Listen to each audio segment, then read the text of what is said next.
ang gagawin natin dito is magke-create tayo ng navbar na file. So para makapag-create tayo ay pupunta ka lang dito, under pa rin ng components natin, lalagay lang kayo ng navbar.js.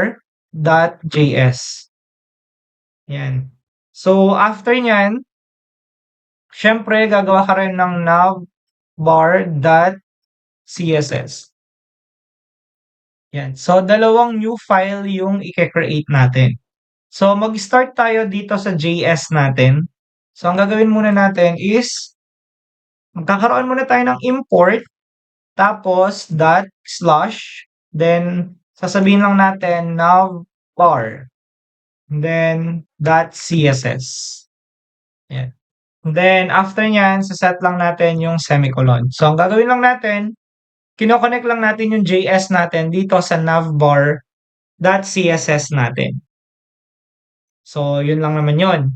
Then after nyan, kikreate tayo dito ng function. So sa function natin, pangalan niya ay navbar. Then opening and closing kasi function yan.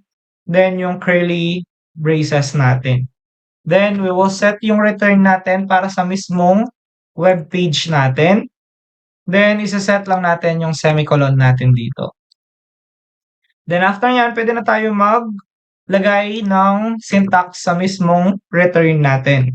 So gagawin natin, set lang natin yung nav natin, then yung class name. So sa class name natin, set natin yung navbar, then closing natin siya. And then after nun, set ulit tayo ng div, then sa class name naman ay lalagay natin navbar logo. So para siya sa magiging logo natin. And after nun, magkakaroon lang tayo ng h2 tag dito. So like for example, rec. Okay?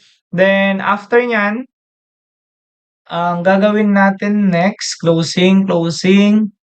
So sa next natin, dito sa baba ng div na to, maglalagay tayo ng UL or unordered list, and then isa-set natin yung class name natin. So sabihin natin navbar links. Kasi ito yung mga links na gagamitin natin. And then closing natin siya. Then sa loob, lalagay tayo ng li for list items. Then set natin yung A natin for anchor sabay sa href natin. So sa href, hashtag ho lang yung gagawin natin. Then after nyon, i-close lang natin siya. Yan. So ang ililabel natin ay ho. Okay. So after nyan, copy and paste na lang tayo dito. Copy, then paste, iset lang natin ito, syempre, for about. So papalitan natin yung label na about. And then after nun, paste, and then palitan lang ulit natin ito ng skills. Then, of course, ito rin, for skills. Then after nyan, set natin yung project natin. So dito ay project. Yan.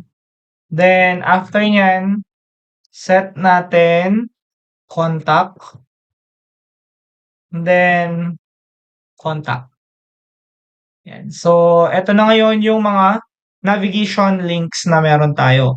Now, ang gagawin natin is export natin siya para magamit natin siya sa ibang mga files natin. Especially, i-call out natin siya sa mismong app.js natin. So, gagamitin lang natin yung export default navbar. Okay? Ang gagawin natin next is pupunta muna tayo sa app.js natin para makita natin yung in-add natin dito. Then, ang gagawin lang natin, copy nyo to, paste, then palitan nyo lang ito ng navbar, and then set nyo yung navbar natin. Okay, and then copy nyo to, and then paste. Yan, so ito na yung rec, ito na yung mga links natin kanina.